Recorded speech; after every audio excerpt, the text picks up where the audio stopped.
हाँ भाई कैसा है?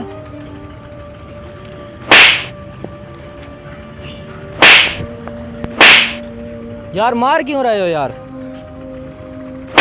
घर वालों ने निकाल दिया घर से, अच्छा। फिर बॉस ने नौकरी से निकाल दिया। अब इसमें जहर मिलाया था, वो तुम पी गए हो अब।